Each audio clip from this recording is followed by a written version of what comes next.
ମାଛ ନେ ମାଛ ତମ ମାଛ ନିଅ।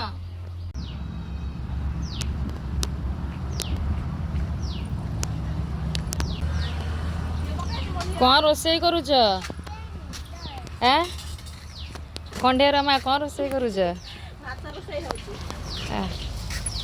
ବଢ଼ିଆ ଦିଦି ଏଇଟା ଚୁଲି ଏଇଠି ପାଖରେ ଏଇଠି ଗୋଟେ ଇଏ କଣ୍ଢେଇ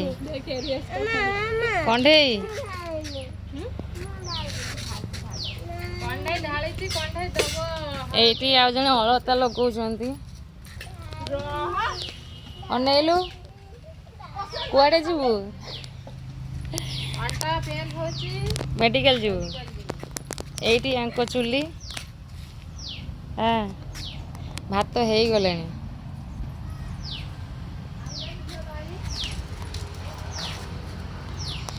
ବଢ଼ିଆ ଜାଗା ବଢ଼ିଆ ଘର ସମସ୍ତଙ୍କର ଗୋଟେ ଗୋଟେ ଚୁଲି ଅଛି।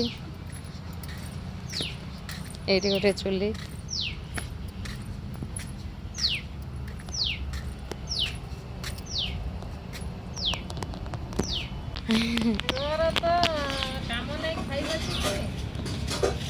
ଆଉ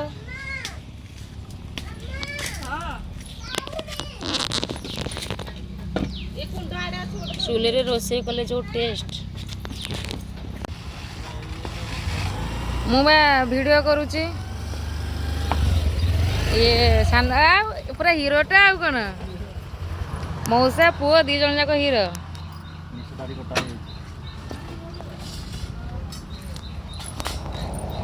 ସେଥିରେ କ'ଣ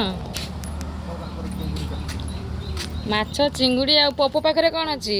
ପପୁ ତୋ ପାଖରେ କ'ଣ ଅଛି ଦେଖେଇଲୁ? ଓଇ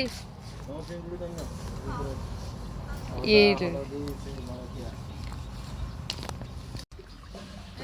ଢାଳା ଢାଳି କରି ଖାଇଦେଲ। ଆଜ୍ଞା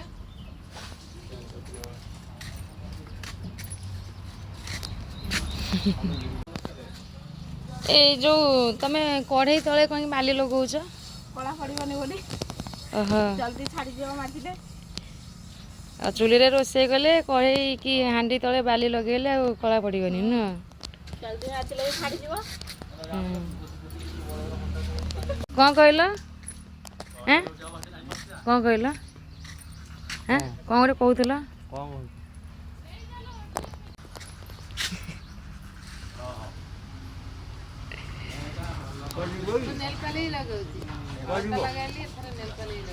ହଁ ଲଗା ଯିବ କୁଆଡ଼େ? ଯିବି ମେଡ଼ିକାଲ ଯିବି ମେଡ଼ିକାଲ ଯିବି ପୁରା। ଅଣ୍ଟା ପେନ୍ ହେଉଛି। କ'ଣ ହେଉଛି?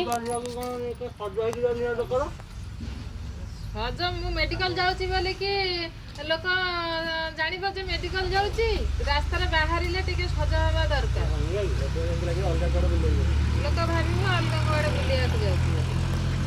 ପେସେଣ୍ଟ ହେଇକି ଯିବୁ। ତୁ ଏତେ ସଜବାଜ ହେଇଗଲେ ଡକ୍ଟର କହିବେ ୟାର ରୋଗ ହେଇନି।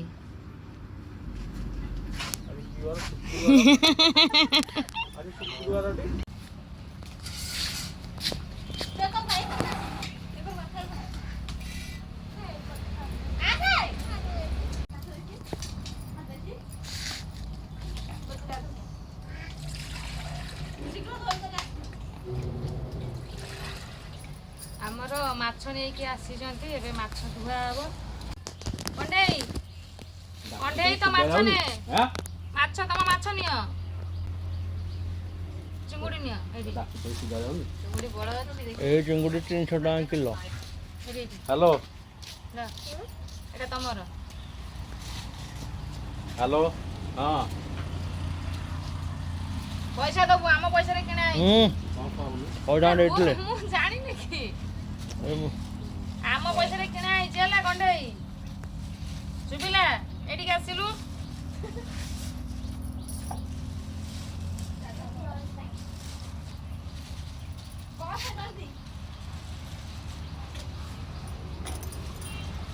ମାଛ ତ ସଜ ଅଛି। ବ୍ଲଡ଼ ବାହାରିଛି ନାଲି ନାଲି।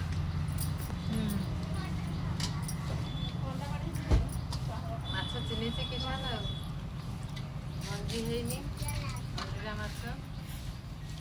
ସମସ୍ତେ ତ ମାଛ କି ଚିକେନ୍ ଗ୍ୟାସ୍ରେ କରିକି ଖାଉଛନ୍ତି। ଆମେ ଆଜି ଚୁଲିରେ ରୋଷେଇ କରିବୁ ପୁରା ଦେଶୀ ଷ୍ଟାଇଲ୍। ମୁଁ କରିବିନି ଦିଦି କରିବି। ପୁଣି ଆଇଟମ୍ କ'ଣ ଆ ସହିତ? କଦଳୀ କଦଳୀ ଆଳୁ ମାଛ ଝୋଳ। କଦଳୀ ପକେଇକି କେବେ ଖାଇ ନଥିବେ ମାଛ ତରକାରୀ। ଆମର ଆଜି ତରକାରୀ ହବ।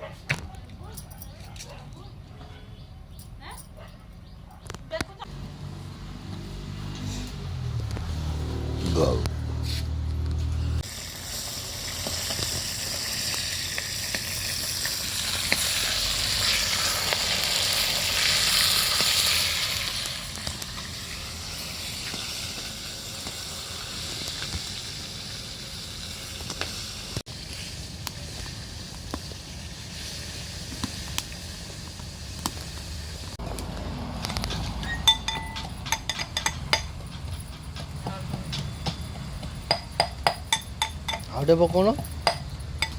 ତମ ପାଇଁକା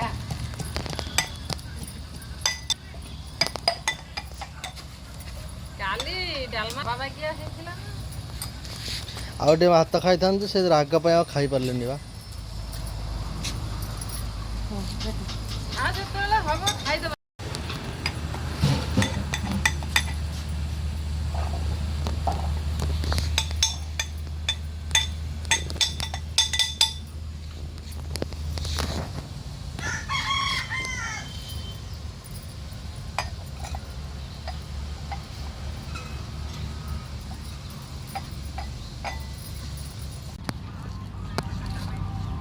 ମାଛ ଏବେ ପକେଇବୁ।